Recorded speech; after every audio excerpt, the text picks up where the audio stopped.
Code Violet is a third-person horror action-adventure shooter developed and published by TeamKill Media and released on PS5 on December 12th of 2025. As the studio's fourth title, it's positioned as a kind of culmination project, blending ideas, systems, and design philosophies from the previous games into one larger, more ambitious experience. Code Violet sounds like the natural evolution of the team's work, but its reputation has been shaped less by its ideas and more by its rocky technical launch. Sitting at a 27 critic score and a 2.5 user score on Metacritic, the game quickly became labeled as broken, low quality, and uninspired, largely due to early performance issues, bugs, inconsistent AI, and mechanical instability. TeamKill Media has also become something of an internet punching bag over the years, which only amplified the negativity around the game. The question isn't whether Code Violet launched with problems, because it absolutely did, but whether if it deserves to be dismissed entirely as a joke of a game, or if that reputation has grown far beyond the reality of the experience itself. Where am I? Home.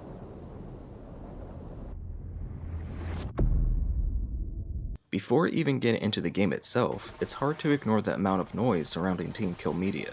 I have no affiliation with them. I'm not sponsored, I'm not defending them as a company. I'm just someone who plays a lot of games and plays across every genre. Context matters here because Code Violet didn't release into a neutral space. Before launch, there were already suspicious looking positive user reviews on Metacritic, which understandably raised eyebrows and fueled distrust. Those were later removed, but the damage was done in terms of perception. On top of that, the studio has become a magnet for online grifting and bad faith narratives. Claims about fake accounts, manufactured praise, asset usage, refund policies, platform choices, and copyright strikes have all been lumped together into one big narrative, where everything becomes proof of wrongdoing, regardless of context or accuracy. Some of these criticisms are valid, some are overblown, and some are just flat-out misinformation that spread faster than any correction ever could. The result is that Code Violet didn't just release as a game, it released as a target.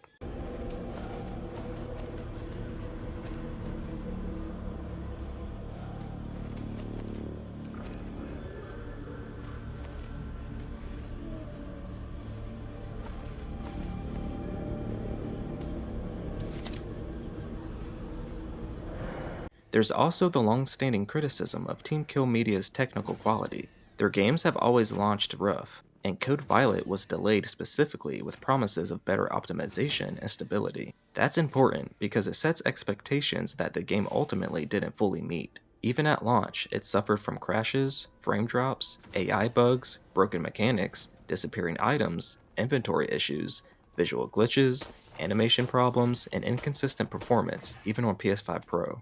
That disappointment is real and justified. A 4-person team or not, releasing a game in that state is always going to damage trust, especially when it follows a pattern from previous titles. So while a lot of the surrounding drama is exaggerated, the technical criticism itself is not made up. That part of the backlash is earned.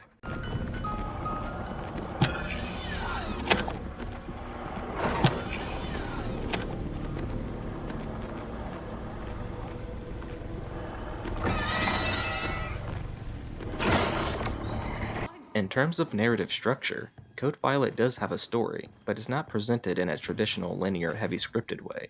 Violet Sinclair is abducted from the past and taken to a 25th century human colony on TRAPPIST-1E, where humanity is facing extinction due to sterility. Through time travel, women are kidnapped to serve as unwilling surrogates in a desperate and morally bankrupt survival project, which spirals into chaos when the facility becomes overrun by dinosaurs and experimental horrors. The story is delivered through cutscenes, environmental storytelling, lore notes, and flashbacks, and while it's often labeled as confusing or poorly written, it's more fragmented than incoherent. If you've played TeamKill Media's previous games, the connections are clearer, and a lot of what people describe as convoluted actually functions as continuity within their shared universe. On its own, the story can feel thin and underdeveloped, but within the studio's larger narrative framework, it fits their ongoing multiverse structure. It's not elegant, but it's not meaningless either, and it's a lot more coherent than it gets credit for if you actually engage with what the game is presenting instead of rushing past it. Proceed with suppression.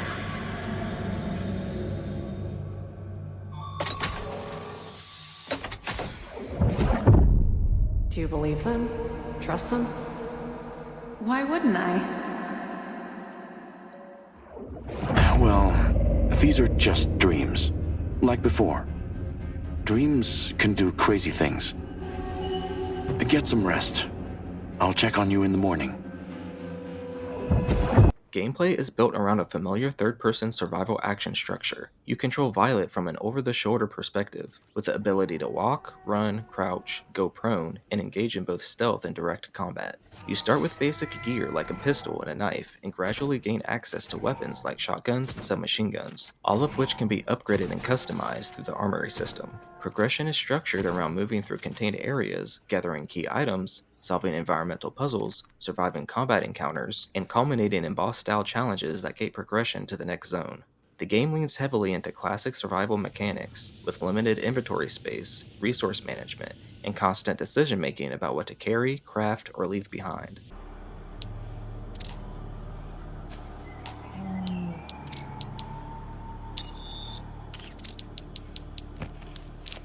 Exploration and interaction are layered with small systems that feed into each other. You find keys, hidden items, secret costumes, and earrings that grant buffs like increased stamina or better resource gain. You can break environmental objects, use a UV blacklight to reveal hidden lasers and secrets, manage stealth through positioning and lighting, and use special items like the glass veil that temporarily makes you invisible to enemies. There's a puzzle layer as well, with mechanical interactions like rotating satellites, activating generators, and navigating escape sequences that involve timed movement and evasion rather than direct combat. None of these systems are revolutionary on their own, but together they create a dense, interconnected loop of exploration, risk management, and progression that feels intentionally designed, even if it isn't always cleanly executed.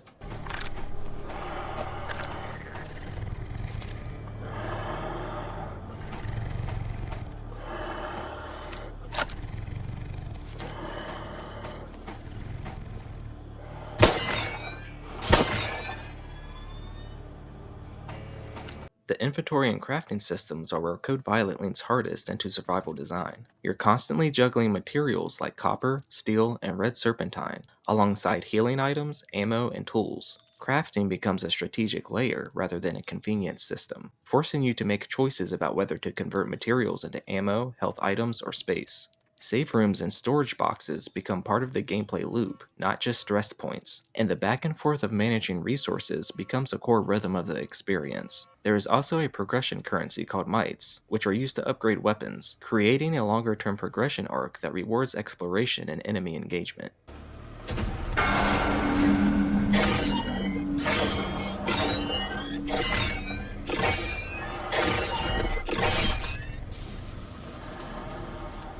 Combat itself is straightforward but layered. Dinosaurs come in different types, including fast melee attackers, leaping predators, and ranged enemies that spit poison. Weapons are situational, and survival depends on positioning, awareness, and resource use than raw reflexes. Health management adds tension through status effects like bleeding and poisoning, which must be treated with specific items or they'll slowly kill you. Your armband UI shows your health state and status conditions, making survival management a constant background concern. Boss encounters are generally more about sustained damage and survival than mechanical complexity, but they still serve as escalation points in pacing.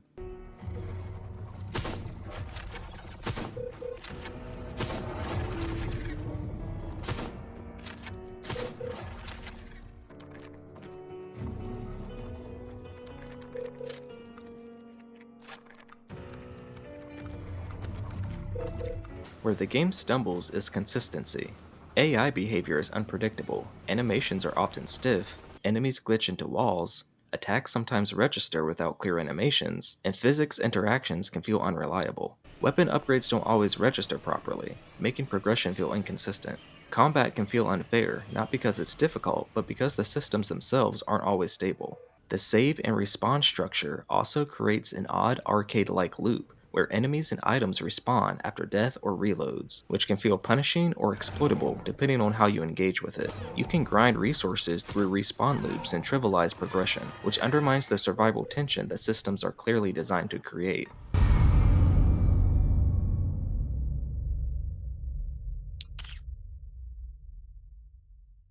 Technically, the game launched in rough shape.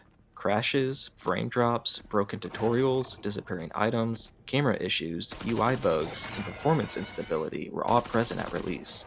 That said, TeamKill Media has actively patched the game with a long list of fixes and improvements, including performance optimizations, UI clarity, camera behavior, weapon handling, accessibility options, visual settings, and major bug fixes. The current version of the game is noticeably more stable and playable than the launch build, even if some underlying jank still remains. It's better, but it's not pristine.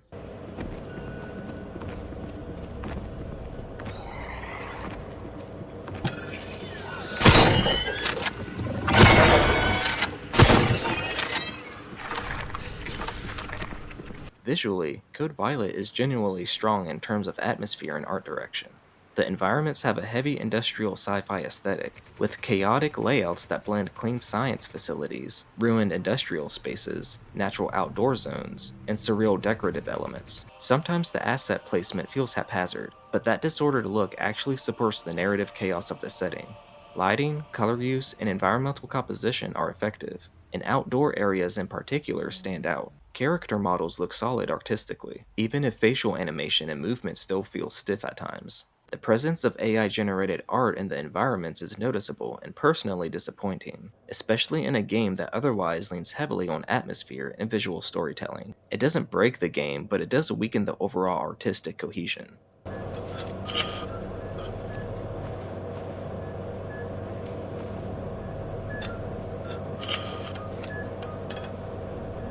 Audio design is more consistent. Voice acting is strong, especially the performance of Violet, which carries a lot of the emotional weight of the game. Weapon sounds are satisfying, enemy audio cues are readable, and the overall soundscape supports tension and pacing well. Some stock sound effects feel generic, but the core combat and environmental audio design works. Music is restrained and functional, reinforcing mood without overpowering the experience. I wanted to come. I wanted to learn. Well, this is why we have well-trained security here at Fountainhead. So that pretty little girls like you don't have to. You're more important than you understand, dear. Important to who? Mankind. These guards will take you back to your home now. Code Violet is a deeply flawed game that I still genuinely enjoyed. Objectively, it's messy, inconsistent, technically unstable, and often clunky. As a survival horror experience, it doesn't fully succeed. As a polished action game, it doesn't qualify. But as a chaotic, janky, arcade-like survival action shooter with interconnected systems and a strange sense of identity, it works in its own way. There's a weird charm in its instability, and a lot of fun to be found if you're willing to engage with it on its own terms. I don't think it's a good recommendation for a general audience, and I fully understand why many people bounced off it hard, but I also don't think its low scores reflect the full reality of the experience. It's not a hidden masterpiece, but it's also not worthless. With the patches and updates, it's a more functional and more playable game than it was at launch. And sure, it's a low-budget kind of goofy game, but fans of tough, detailed-packed survival action will still get a lot out of it.